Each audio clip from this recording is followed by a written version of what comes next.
What's up to your fans and welcome back to Phoebes Does Technology Reviews for vlog 2 of my Disability History Month coverage.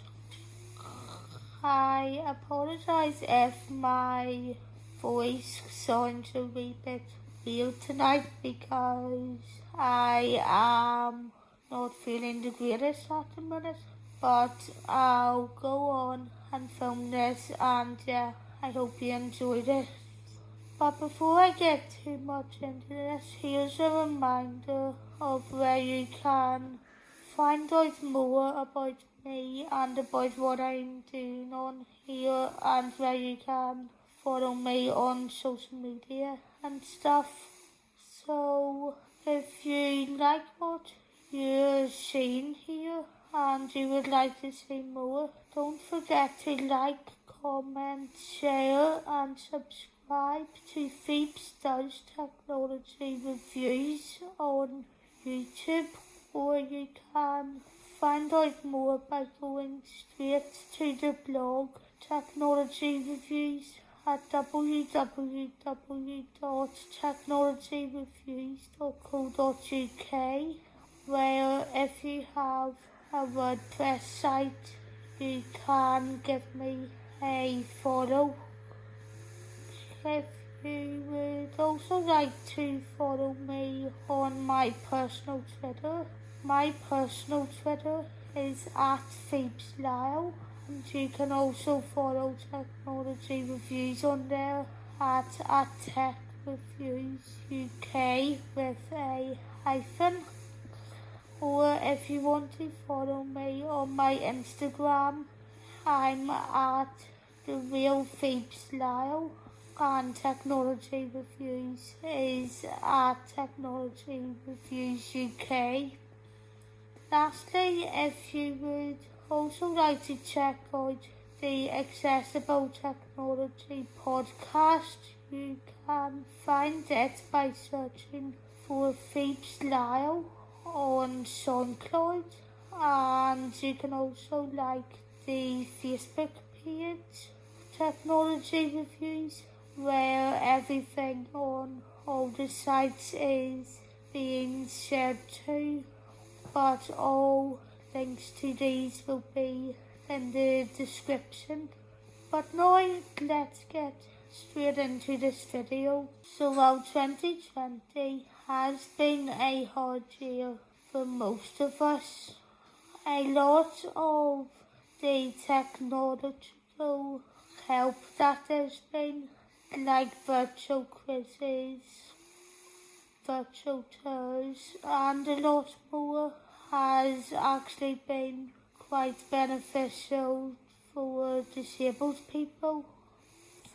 Speaking from my own point of view, before the pandemic happened, I don't think there would have been ways for me to attend tours that I wanted to go on virtually, to go to talks, or to even do quizzes online. And these are some of the things I'm going to be talking about in this video when we look at the top 5 technological solutions to attending events in 2020 that could help in a post-COVID world. So at number 1, we have virtual quizzes for businesses. If there's a winner for anything that has taken off since the beginning of the pandemic, it's the quiz for virtual quiz nights. In a normal year, I would go along to quizzes quite regularly. I really enjoy the Disney quizzes and the Christmas quizzes that go on, and I've scored quite well in them in the past.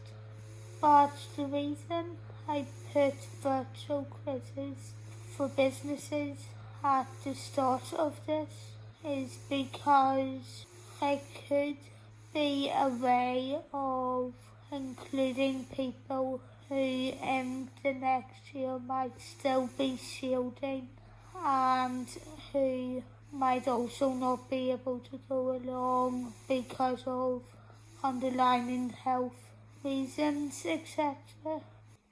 Most of the quizzes I go to give you a tablet to join in or ask you to download an app or go to a website on your phone, and to join in you just enter in a code, and I think these could be held virtually if pubs, bars and restaurants want to include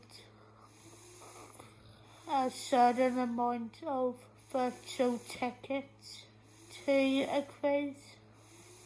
Coming in at point number 2, we have virtual tours. As many of my accessible technology podcast listeners will know, I am a very big Georgian history geek, if you can classify it as that.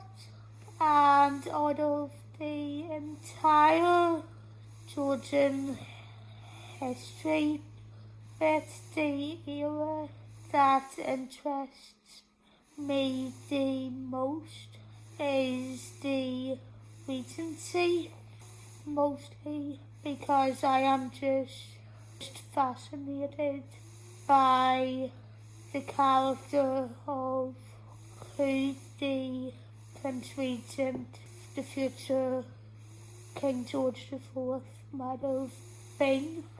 At the beginning of this year, I saw that there was going to be a lot of stuff held in mainland TV about the Regent, and of course I wanted to go along, but because I can't travel as easily because of my disability and also the fact that quite a lot of planning has to go into me travelling, I knew that I wouldn't be able to travel. That changed in a couple of weeks because obviously COVID happened, but this is without sounding mean to the millions of families affected by COVID, where I think the technological fixes over the last few months have benefited me as a disabled person. In the months that followed, not only have I been able to go along to the George IV Art and Spectacle exhibition virtually on the internet through today's technologies, but a couple of weeks ago I was also able to tour the Royal Brighton Pavilion, which is a place I'm not too sure I would be able to get around fully with me being wheelchair dependent. What I particularly liked about the virtual tour of the Royal Pavilion is that you had your audio tour guide in each of the rooms which you could play, but what would have to change if virtual tours stayed a reality would be that you would have to include sign language options in case there's someone who is physically disabled and deaf, and I would also like the ability to tap different bits of the screen to move around. So I think virtual tours is something I would definitely like to see stay around in a post-COVID world. Kind of similar. At point number 3, we have virtual talks. Sticking again to the regency, a couple of weeks ago I was also able to attend a virtual talk on the Time Traveller's Guide to Regency Britain, hosted by Ian Mortimer and organised by History Extra. Since again I can't travel just as easily as others anyway, I feel like this opened up attending a talk that I would genuinely be interested in, open to me. And I don't think I'm the only disabled person saying that if virtual tours and virtual talks were grouped together in a package, I would pay for them in a post-COVID world, because let's face it, these could be ways that museums and other castles, etc., could be getting around the disabled access problem. Since this is Disability History Month, I think it's important to mention that in today's world, when there's poor disabled access, we do in a way feel like that is sort of like discrimination, and this could be a way for museums to get around the disability discrimination problem and disabled access. Another reason why I think virtual talks should stay online is because apparently my mother still likes to use her weekends away at history conferences twice a year to get away from me, and given I still live at home, I can't possibly tell why that is. I'm moving away from the history side. At number 4, we have online conferences.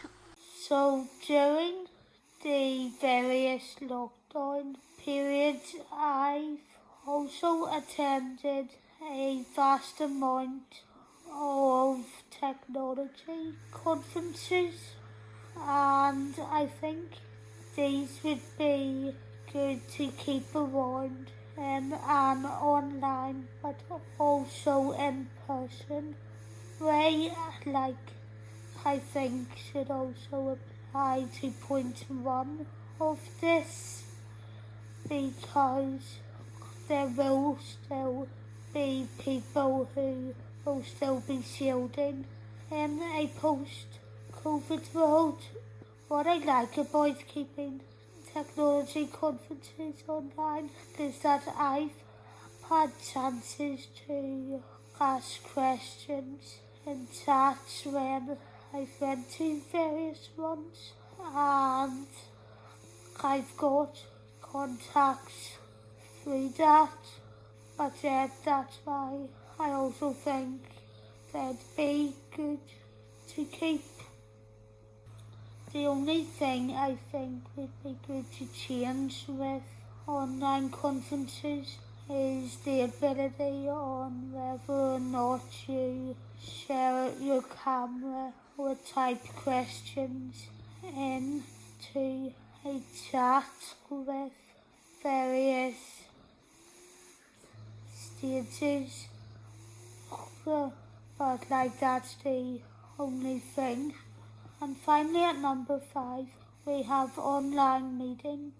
So at the minute, I'm working as part of the Leonard Cheshires Changemakers program, which basically means that I'm a lead reporter reporting and campaigning on issues that disabled people in the community are concerned about. In a post-COVID world, I would hope to be reporting on most things and conducting most interviews I do person to person in the same room as each other, but as someone who is living in Northern Ireland and who can't travel just as easily, if I am doing interviews with anyone in mainland GB or elsewhere in the world, I will be preferring to do them over the likes of Zoom. But anyway guys, that's all for tonight. What do you think? Do you agree with my picks? Or what do you want to see more of?